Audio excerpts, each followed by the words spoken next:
Changeling of the Guard. Written by vdrake77. Narrated by Equinox3141. Chapter 34. Tone Deaf. I could not fully understand why Princess Cadance seemed so disappointed. Your land pony? Yes, we have an arrangement. I am able to use excess room and...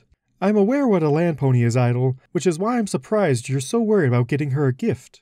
Because that is a thing ponies do? I asked, feeling a little foolish. Isn't it? She peered at me, as if trying to gauge that I would dare to mock her. Shiny's right, you do have a very strange way of looking at things. You saw right through an expert disguise. Here, I nearly laughed at her jest, choking it back only when I realized she believed herself to be serious. And yet, you're a little off on other things. A land pony is someone you pay, Idol. You don't generally get them gifts. I mean, you do pay her, right? She prodded, apparently verifying my understanding of the situation. We have an arrangement, yes. I nodded. Truthfully, Topaz provided for all my financial planning, as far as I knew. Checks were a complicated business that I wasn't sure I understood, but it involved not making paper bounce. Having never accomplished such a feat in the first place, I was uncertain if I was doing something terribly wrong or quite correct. The princess's skepticism about our arrangement made me concerned. Did she worry that I was not paying Topaz the correct amount of bits? Was I paying a reasonable rate? Hayes' rent had been excessive, I thought. Was I instead being undercharged? I felt a hint of panic. That would have to be rectified, obviously. Her gift would need to be fine indeed to make up for my earlier failings. I wondered if explaining that I had promised Topaz my body would enable her to understand our situation. Oddly, I felt that it would only muddle the issue further. Besides, it would not do to have the princess believing that Topaz Showers did business trading cadavers.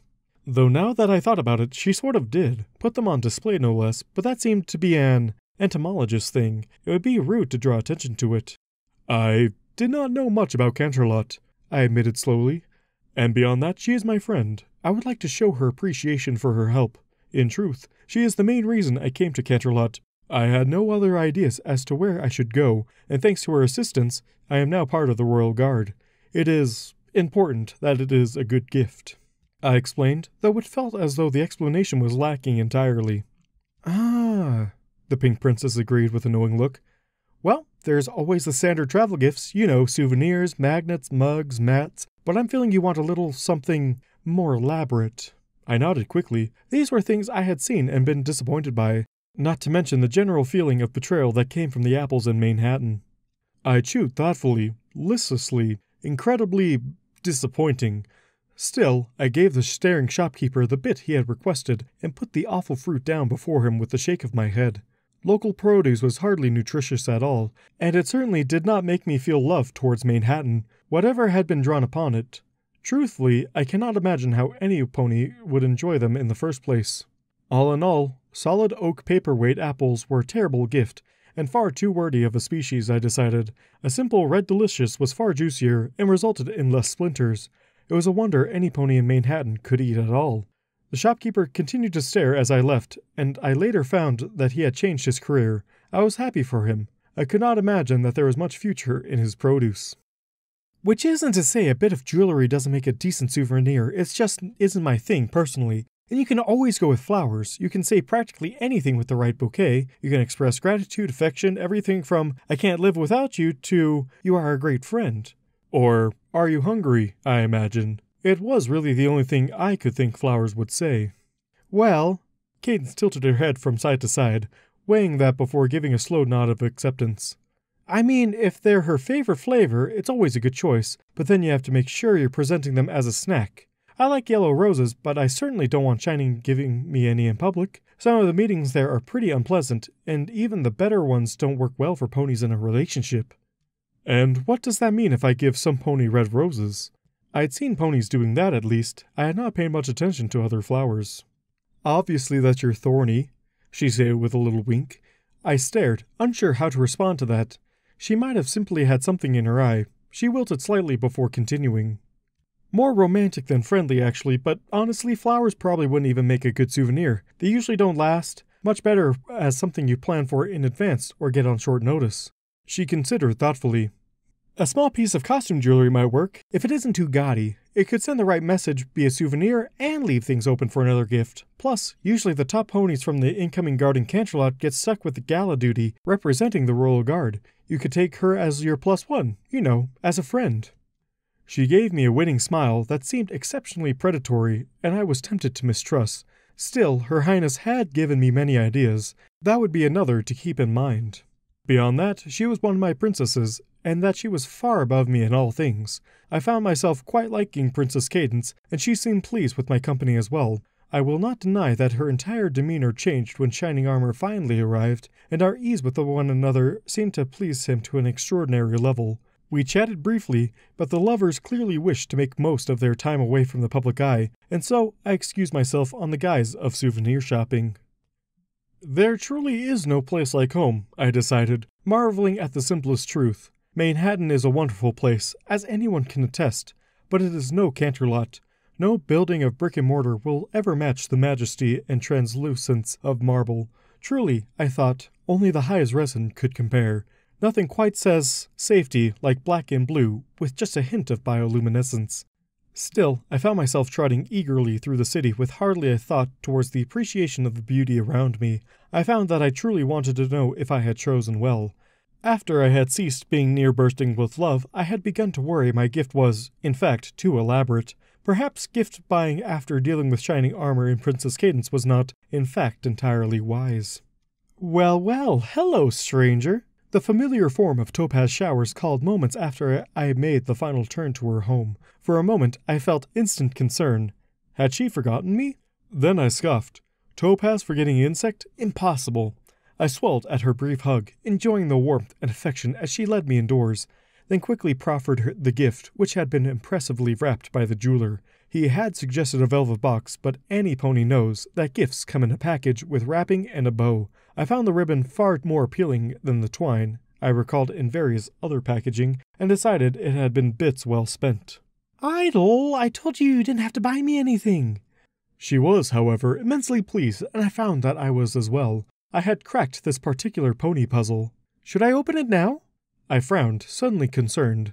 Was there a sense of timing to these? Had I broken some sequence? I nodded hopefully, and she continued. Another test passed, and the ribbon and paper expertly binding the small box were torn aside by golden wingtips. Well, thank you, and... She froze, and I tensed. Oh, wow, Idle! Gingerly she lifted the necklace out of the confines, admiring the jewels. Idle, this is beautiful! She tore her gaze away, quickly lowering it. No, Idle, I can't accept it. It must have cost you a fortune. Is that relevant? I blinked, staring at the gift. Price was a factor in such things? Oh dear, did that make this gift expensive? But in the future, or did it count as multiple gifts over the course of the next 2 years? Both, I decided, and neither. I could be irrational too. It was one gift with a growing price, but not one that I had paid up front. It was not cheap, but I have paid for it. I did not possess a fortune, and therefore it did not cost one. That it might cost a fortune in the long term was absolutely irrelevant. It hardly even mattered. I had little else to spend bits on besides food, lodging, and ensuring that I could pay my tab for guard-related drinking events. The last might prove a challenge, I feared. She glared, but as I am capable of reading emotion, her wavering was plain. If you're sure it wasn't too expensive, where did you find something like this? She prodded gently at the delicate red wings. We even makes ladybugs out of... Oh, Harmony, it's a ladybug's made out of topaz, isn't it? She seemed more amused than affronted. Princess Cadance had been proved correct again. I vowed never to question the mare. I couldn't help but explain cheerfully. I felt it was practically made for you. She gave a good-natured snort, then lowered her head. I got you something as well, to celebrate your first arrest. I blinked. That is not...